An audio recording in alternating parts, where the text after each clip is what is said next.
dogs and cats and dogs and cats and dogs. So Jerry, so what was it like over at the Republican convention out of Fort Worth? Can you tell me a little bit?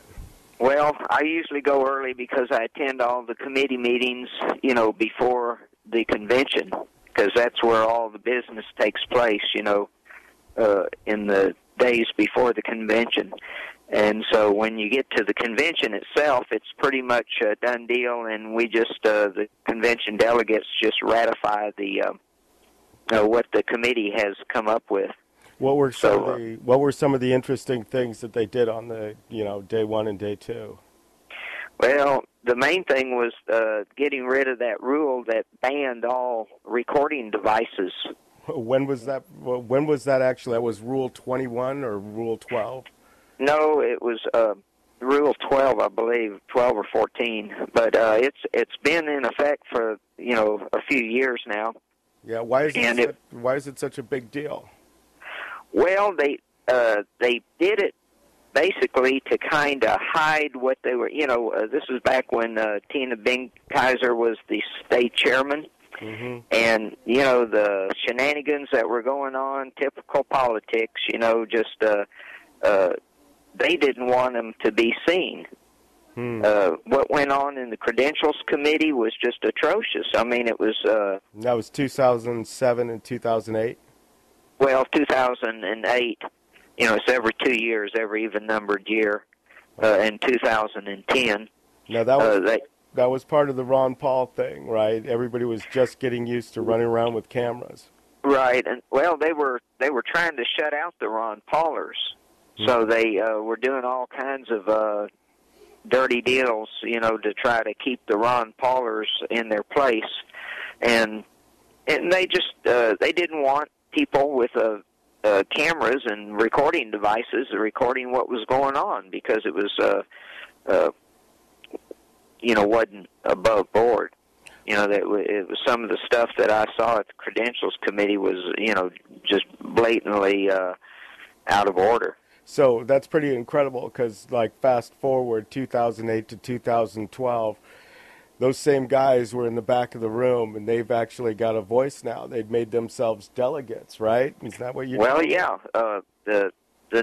Every year, more and more patriot-minded people, you can call them Ron Paulers or whatever, but the old school, is losing ground, and the Ron Paulers, I'll just use that term, won't be able to use that next go-round because he'll be gone, but the freedom-minded, patriot-type people are gaining in power and influence. I guess numbers is the way you put it. I mean, because that's what it all boils down to is numbers. Mm. And so more and more delegates are becoming Ron Paulers are becoming delegates now in greater numbers. And I remember way back 10, 12 years ago, the number of people like that were, less than 10%. And I think it's grown now to where it's 40 or more percent of the delegates are freedom-minded people. Was there a lot of friction at the convention? No, there was in the last two conventions. There was a lot of friction, but they finally, I guess, just realized that we're not going away and we're gaining in number. So they just assimilated us. We coexisted, and everybody was happy. This was one of the most pleasant, nicest conventions, and I think the reason is we elected one of us for the first time to the state chairmanship last go-round. Who's that? Steve Munisteri. Steve Munisteri, okay. Yeah, he's a closet Ron Pauler. No. Really? Of course, they didn't make that known when he was running for state chairman, 2 years ago, but he was. But he's come out of the closet now, right? Well, not really. He hadn't, just officially said, well, I'm for Ron Paul. No, the state chairman has to be kind of non-political. Mm-hmm. They don't take sides. They just run the show. But they fought him tooth and nail 2 years ago when he was running. I mean, they tried to keep him out for everything they were worth. And thank goodness we were able to overcome through the help of the Young Republicans group that he founded. He founded the Young Republican group of, and way back when he was young. And so we had a bunch of those kids in the convention with signs just parading up and down the halls. Now, they weren't delegates, but they were just guests, and they were just promoting Munisteri for all they were worth. And he barely got in. So it's the first time we really got one of our people in at a major state-level position. So tell me about the Republican form of government that we currently practice here in Fredericksburg. You get to go to a local convention, or you have meetings every month, right, or something like that? Right. There's always a local republic. It's a tiered type system where you have your local.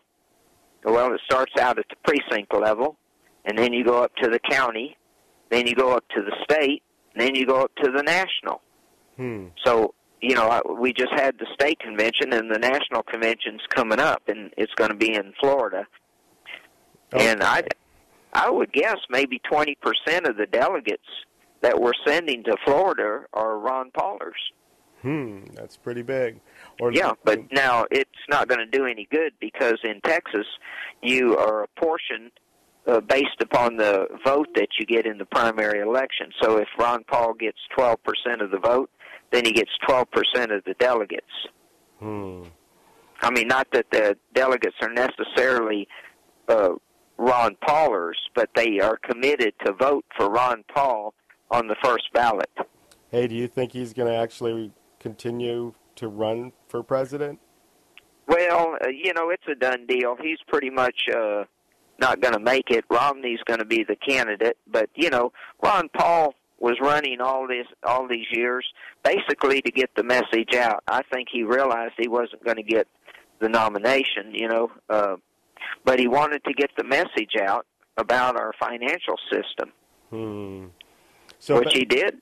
Right. So back to your precinct here, how many delegates did you actually send to Fort Worth? 20. Gillespie County, it goes by county. Okay. Each county is allotted so many delegates. We had 23 delegates. Okay. How many were liberty-minded or liberty-thinking folks? Well, we had, out of the 23, we initially had 11. But some of them wound up not going for various reasons, and some of the alternates were seated as delegates. And they weren't necessarily so liberty-minded as us Ron Paulers are. Ron Paulers. I call myself a Wave 1 Ron Pauler, because I did that. Okay. So I make it up anyways. But we had maybe a third of the delegates were Ron Paulers from Gillespie County. Now, we've had more in the past, but we had several of them had to not go this time. They were lined up to go. They were selected as delegates, but they had various things come up that they couldn't make it. But Ron Paul was not going to make it this time. We're just trying to get in Ron Paul type people into positions of authority. That's the main goal. Right, but some people are trying to get other people into positions of authority. Is that correct? Well, it's basically the Ron Paulers versus the Neocons. Okay. And so was that Rule 12, I guess, that we were talking about, the one that allows recording of all Republican Party meetings, that be it, the one that happens every month at the guy's house or wherever? No. These we have meetings here in Gillespie County. Okay. Every month. Okay. The Women's Republican Women's Club meets here every month on the third Wednesday. I'm a auxiliary member of the Kerrville Women's Club too. I go over to Kerrville on the third Friday of every month. Is when they meet, and which will be this coming Friday. How long you been going to the Republican meetings? In Kerr County? Yeah, well, in Gillespie County. Oh, I've been going for decades. A decade? Dang. You're a long timer, huh? Oh, yeah, I've been involved for a long time. And that's why I get positions. You know, I get pretty much get to go to the state convention each time because I've been involved in the Republican Party for so long, and I even got to be on one of the state committees this time. For the first time. Cool. And it's only because I'm involved in the activities of the Republican Club here and have been for a long time. So what does that mean when you say you were, what were your responsibilities? Well, the committee I was on is the low man on the totem pole. You know, it's not a real important committee, but it's a stepping stone up to the more important ones. The most important one is the Rules Committee, and that's the one I go to, and I'm there Monday morning to, you know, sit in on the Rules Committee. And watch it happen. Huh? You just watch it happen, or do you participate? Yes. Well, I watch it happen, and you can get up and address the committee at certain times during the day. They'll have public input. Right, and that's defined by Robert's Rules of right. Order. And then, you know, and that's where we made the plea to bring in open meetings. You know, the first thing they did was vote down a motion to open the meetings in the state of Texas to recording devices. I mean, that you know, was the first thing? Yeah, someone, the very first thing, put that up on the floor to, you know, get that taken care of. Huh. We were hoping it would pass, but it didn't pass.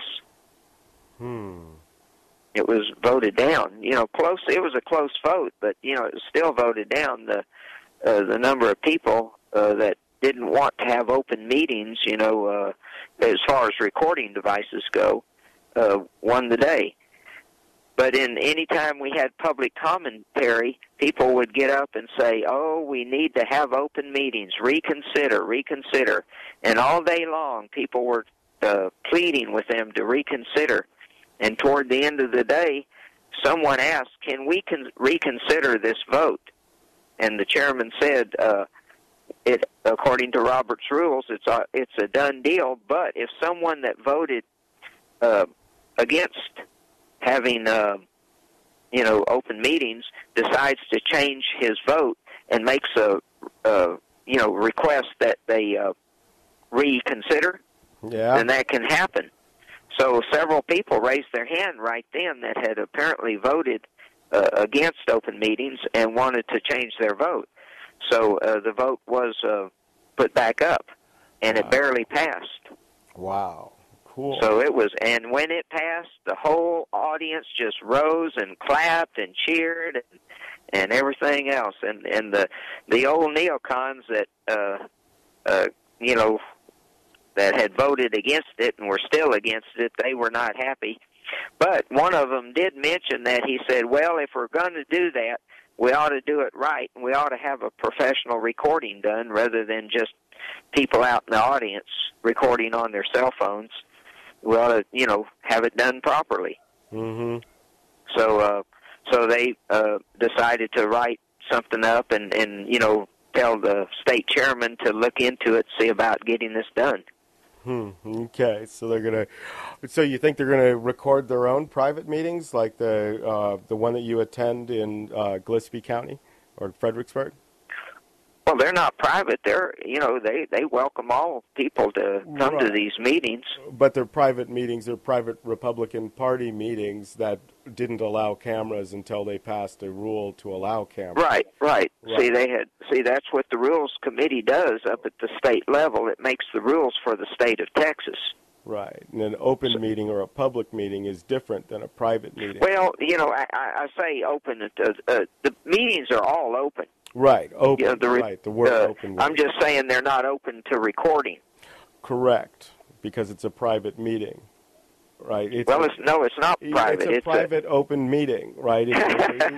But it is, right? So the Republicans they're private, they don't follow the Open Meetings Act, right? Because they're a private company. Right, they're a private organization. They're not a governmental organization, but the meetings are open to the public. I mean, correct. Now some of the meetings you have to be a delegate, like the county convention. That's only for delegates. You have to become a delegate in your precinct convention before you become a delegate to the county convention. Okay. And the same way at the state level. See, you can get a guest pass and go in there as a guest, but all the delegates are all, they're nominated at the county level to go to the state convention as a delegate or an alternate. Interesting. So, is there anything else memorable that you liked from the convention? Well, yes, the fact that it was so open and so friendly. Everybody was friendly. Even, the Neocons and the Ron Paulers coexisted and weren't, fighting each other. They don't agree, but they're civil.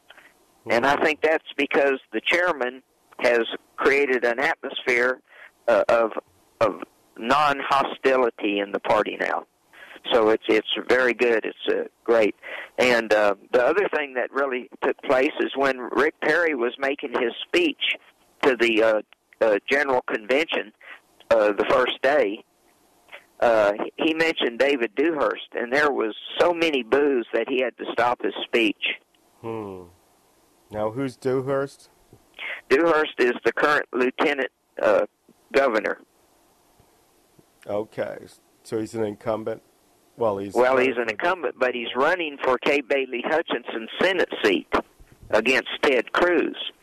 Now, Ted Cruz apparently is the favorite of the Republican delegates there at the convention because they predominated, 5-1, I guess.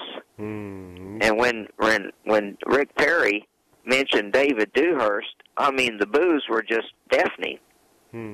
So it doesn't sound like he has the support, huh? No, not among the Republicans there. And so, after Perry mentioned Dewhurst, later on in the day, Dewhurst got to speak. And nobody applauded or anything. The speech was pretty plain. He's not a good public speaker. So a lot of the people complained to Steve Munisteri, the state chairman, afterwards that it was not fair to have Dewhurst speaking and not having Ted Cruz to speak. Okay. So what Munisteri did is he got on the phone and arranged not a debate, but a time on the last day where both Dewhurst and Cruz would both speak. Oh, so they both got to speak. Well, right. Dewhurst twice, right? Yeah, Dewhurst twice, but he got to speak right after Cruz. Who else spoke over there? You had the governor, Rick Perry, right? Rick Perry and Dewhurst and, notables like Jerry Patterson, the land commissioner, Todd Staples, the agricultural commissioner, So who falls asleep at these meetings? It sounds like a day or two of just meetings. Well, those are the general sessions where you're having speeches, but they also have to vote on the platform and the rules in the general sessions.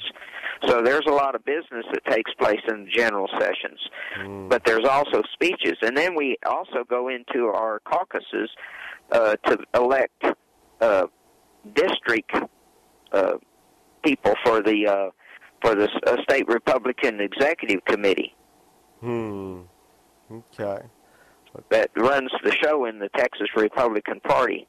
See, the chairman is just the kind of like the mayor in our city council meeting, but the rest of the city council is what you would call the state Republican Executive Committee.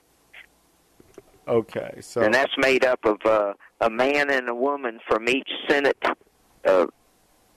district in Texas. There's 31 senatorial districts in Texas, and so you meet by your senatorial district and you elect a person for the SREC from each senatorial district. And that's where it gets into a brouhaha between various candidates, and they get up there and they make their speeches and elect me because of this and all that. And so, you vote on all these things. You vote on delegates to the national convention. you vote on members of the committees, the various committees at the state level, of which I am one. And I had to be voted on.